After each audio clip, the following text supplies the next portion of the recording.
Bueno, vemos que este proceso de reparación se ve alterado por distintas influencias que reducen la calidad del proceso reparador.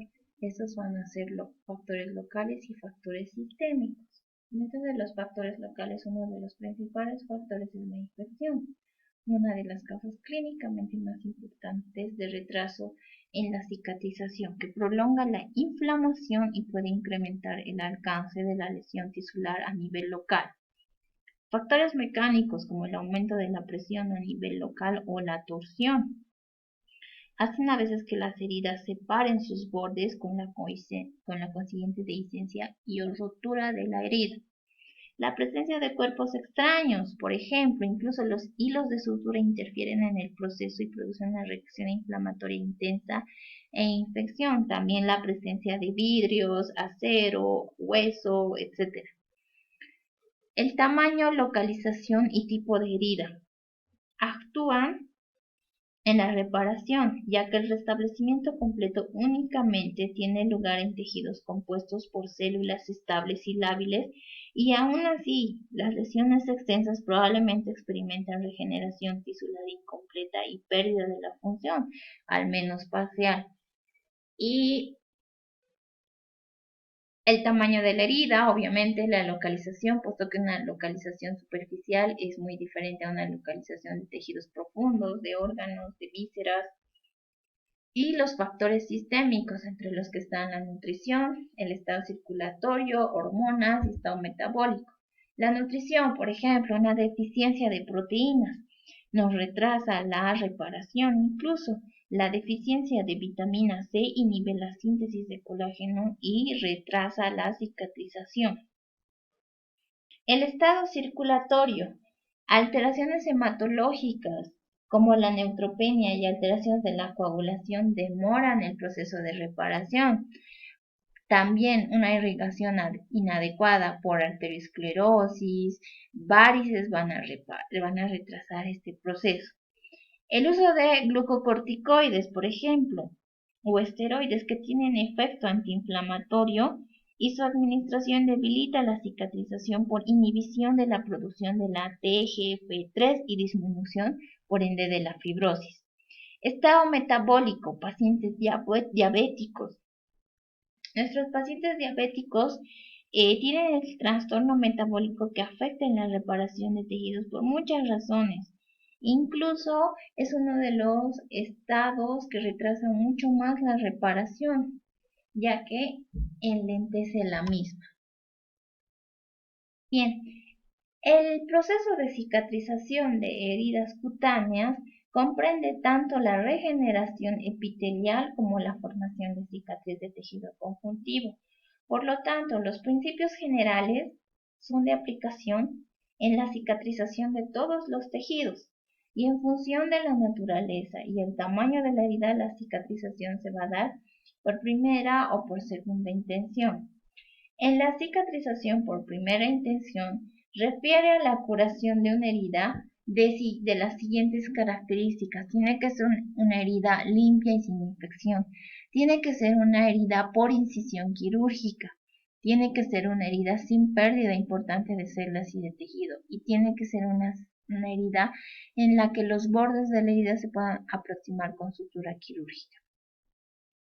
Y la secuencia de eventos en la unión primaria son básicamente inflamación, proliferación de células epiteliales y maduración de la cicatriz del tejido conjuntivo. Es un proceso interconectado. Entonces, estas heridas inducen una rápida activación de las vías de coagulación después de la hemorragia, que determina la formación de un coágulo sanguíneo en la superficie de la lesión. Además de eritrocitos atrapados, acá vamos a tener otros elementos como son fibrina, fibronectina y proteínas del complemento. Dicho coágulo sirve para detener la hemorragia y actúa como un soporte para altas células que van a migrar, las cuales son atraídas por factores de crecimiento, citocinas y quimiosinas liberadas en esta zona. En un plazo de 24 horas a 48, las células epiteliales de ambos bordes van a comenzar a migrar y proliferar a lo largo de la dermis, depositando componentes de la membrana basal, de esta membrana basal, a medida que avanza. Más o menos alrededor del día 3 van a ingresar neutrófilos polimorfonucleares, van a ser reemplazados, estos polimorfonucleares que han ingresado van a ser reemplazados por macrófagos y tejido granular. Van a invadir este espacio incisional, dando lugar a lo que son los espolones regenerativos, estos espolones en forma de punta. Y al día 5 más o menos, la neovascularización, la formación de nuevos vasos, van a alcanzar su pico máximo, cuando el tejido de granulación llena por completo el espacio de la incisión. Ya durante la segunda semana se va a registrar la acumulación de colágeno y proliferación de fibroblastos, el infiltrado leucocitario, edema y vascularización aumentada. Acá prácticamente ya no se va a encontrar. Esta es la fase de blanqueamiento, que se debe a un aumento de depósito de colágeno en la cicatriz de la incisión y regresión de los conductos vasculares. Más o menos al final del primer mes, la cicatriz consta de tejido conjuntivo, en buena parte desprovisto ya de estas células inflamatorias, y cubierto por epidermis básicamente normal. Sin embargo, los anexos dérmicos que se encontraban en esta zona han sido destruidos en una línea de incisión, y estos han sido destruidos definitivamente. Entonces, este es el proceso que se produce en la unión primaria. La producción del coágulo de fibrina, la llegada de polimorfonucleares al borde de la incisión, que posteriormente es reemplazada por macrófagos en este borde, formando los espolones regenerativos, la llegada de fibroblastos y los nuevos vasos. Aquí ya va a salir la costra y va a haber una proliferación de células basales de la epidermis que van a llegar a interconectarse para lograr una reparación final, y en la dermis se ha eliminado completamente este infiltrado inflamatorio, los vasos, en esta fase de blanqueamiento en el que ya solamente nos quedan fibroblastos y colágeno. Entonces, esta es la secuencia de eventos que se produce para la reparación por unión primaria, cicatrización por unión primaria o por primera intención. Bien, también tenemos la cicatrización por unión secundaria o segunda intención. Esta se va a dar en heridas abiertas y con gran defecto tisular, a veces infectadas, en heridas con amplia pérdida de células y tejidos, en heridas en las que no se aproxima con sutura quirúrgica, sino que se deja abierta. Entonces, ¿qué ha pasado? Puede que incluso haya habido mucha pérdida de epidermis y no se lleguen a aproximar por una sutura quirúrgica y está abierta. Incluso por este riesgo, por este gran defecto tisular que se pierde, se puede llegar a infectar. Básicamente, la secuencia de eventos es la misma de la unión primaria, la que se produce en una cicatrización secundaria, pero la diferencia es que en esta etapa, en esta unión secundaria, la reacción inflamatoria es más extensa. Se desarrolla abundante tejido de granulación, acumulación de matriz extracelular, la cicatriz es más grande y por ende hay una contracción de la herida ya por miofibroblastos. Ya, entonces, en estos casos las cantidades son muy superiores del tejido de granulación y el mayor volumen de tejido de granulación va a llevar a mayor masa de tejido cicatrizal. La contracción se suele producir en heridas superficiales grandes. Los pasos iniciales de la contracción de la herida comprenden la formación en el borde de la misma de una red de miofibroblastos que exhiben muchos rasgos ultraestructurales funcionales de las células de músculo liso, por eso se los llama miofibroblastos. Entonces, recordando los pasos, nuevamente tenemos la hemorragia con la formación del coágulo, la presencia de inflamación y los polimorfonucleares, que esta va a ser reemplazada por macrófagos, en este caso células plasmáticas, la neovascularización, los fibroblastos. También está la presencia de proliferación de células basales de la epidermis.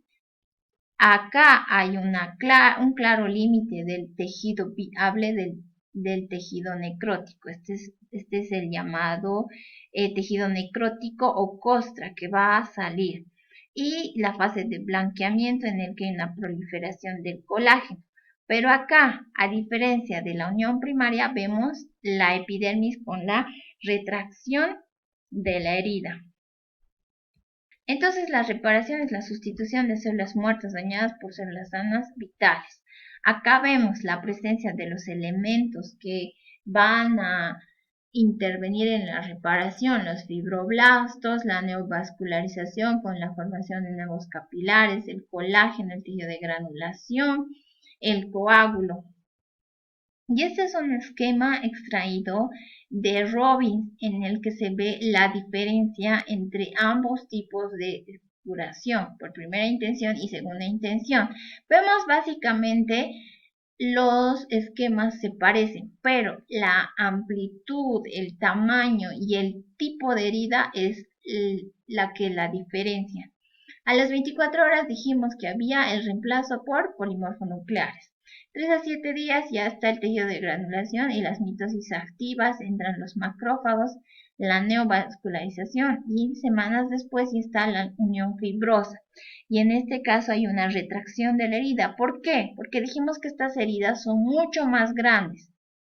Si bien acá hay un restablecimiento completo de la epidermis, acá vamos a ver que la epidermis misma está retraída, contraída. ¿Por qué? Por el tamaño de la lesión, por el tamaño de la herida y por ende por el tamaño de la costra que nos va a dejar este tipo de heridas. Y acá el depósito de colágeno es parte de la cicatrización normal, pero se produce una fibrosis, que es el exceso de depósito de colágeno y componentes de la MEC. Entonces, otra vez vemos la diferencia de una cicatrización por primera intención. Esto se da en heridas que se pueden juntar en los bordes. Acá, por segunda intención, los bordes van a estar separados porque ha habido una gran pérdida de tejido tisular. Este también es un esquema extraído de Robbins en el que se ve la cicatrización de una úlcera cutánea. Una úlcera por presión cutánea es paciente diabético y los cortes, en este caso estos cortes histológicos nos muestran la delgada capa de reepitelización epidérmica, la abundante formación de tejido de granulación y la pérdida, ¿no?, de este tejido epidérmico que muy lentamente van a llegar a afrontar sus bordes y hacer la curación, en este caso por segunda intención. Acá vemos abundante tejido de granulación, polimorfonucleares, macrófagos, aquí los vasos sanguíneos de paredes delgadas, un estroma edematoso.